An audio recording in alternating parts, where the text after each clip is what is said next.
across the law enforcement spectrum at all levels, local, state, county, and federal, to address and investigate these violent crimes that occurred in the city of Lewiston this evening. As you know, this is an experienced group. We won't have a lot of Q&A here this evening. This still is very fresh. It's new. It's new for all of us. And our focus is on the investigation and getting this right the first time. And we're doing that with our partners. And we do appreciate you putting out information from time to time. Moving forward, we would appreciate it if you got that information from us so that we knew that it was accurate. And that is incredibly important for all of us from an investigative standpoint and from a public safety standpoint, that we have a unified front with this information as we release it. The delay in coming here with you now is simply because we want to confirm information from our end. We want to make sure the information we're giving you and the information that goes out to the general public is accurate. So we do have some information here that we will release. It is here on the podium.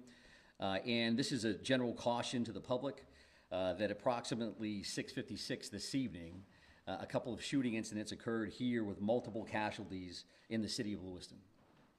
And police are currently searching for a Robert R. Card, 4/4 of 1983 of Bowdoin.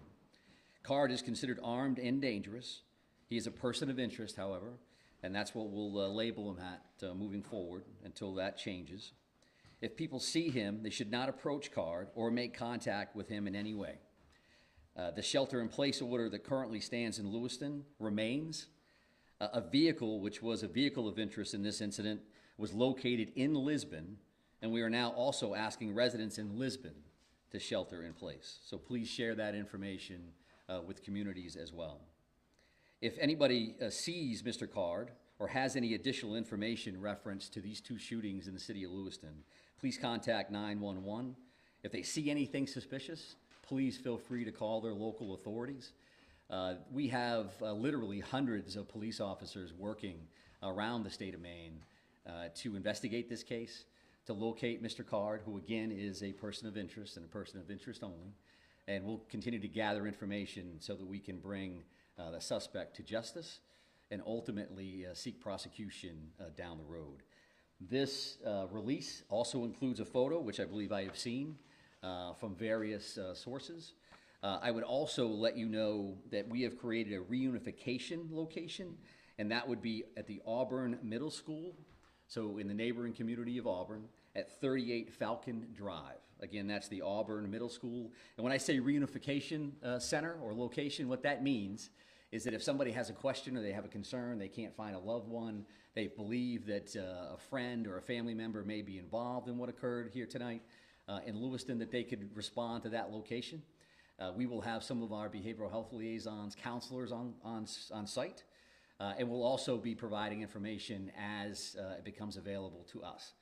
As you can imagine, and as you know, there are multiple scenes in the city to include multiple hospitals, multiple follow-ups, a lot of witnesses we're speaking with, and a lot of leads. The general public has been very cooperative and very forthcoming with information. So I would expect if we have additional information, we'll be happy to come back and share it with you. I know that from the city of Lewiston standpoint, probably going to close City Hall after this briefing and probably move everybody out. But again, we appreciate your partnership and your patience. I would offer to take questions just so you know that I probably won't have answers. And as long as you know that going in, there's no disrespect intended in that. Feel free to ask a couple, and if I think we can get there, then I'm happy to answer those. If not, we do have work to do on behalf of our communities, and that's our primary focus this evening. There are many specific figures about casualties out there. Sheriff Sampson told me up as many as 20. I just wanted to give you the opportunity to set the record straight on that. Yeah, I do appreciate that, and I know that there's been a lot of numbers out there. This is a very fluid situation, so the last thing I want to come up is give you a number and then 3 hours from now change that in one direction or another. So I don't have firm numbers on that, and when I do, we'll be happy to share those with you, because it's an important piece of healing and it's an important piece of information for all of us to be aware of, but I don't have a firm number on that. But at least 16, right? I think I just answered that question to say that I'm not going to give you any specific numbers. And there's been a lot of numbers all over the map all evening, and I don't think that that's helpful. because it doesn't help family members, it certainly doesn't help the community to see, well, they just said this and they said that. So if you want accurate information, I'm prepared to give that to you when I have it. I don't have that right now. Does the suspect have any known criminal history with law enforcement? And is he someone who's been on the radar of state police or local police, to your knowledge? Well, Mr. Card, who we're speaking about right now, is a person of interest and a person of interest only, right? I'm not listing him as a suspect at this point, and we're not prepared to go into his background or anything else that we may be aware of. One more question? You're only looking for one shooter, correct? We're looking for this person of interest right now, and that's what we'll label and list and speak about at this particular moment. When we have additional information, I'm happy to share that. So thank you very much. I appreciate that. Again, thank you for your time. And I know Assistant City Manager O'Malley will make arrangements, I think, to move everybody out of the building. So thank you very much. I appreciate it. These are the flyers that we were mentioning, so feel free to grab those. And we'll talk to you again soon. Thank you very much.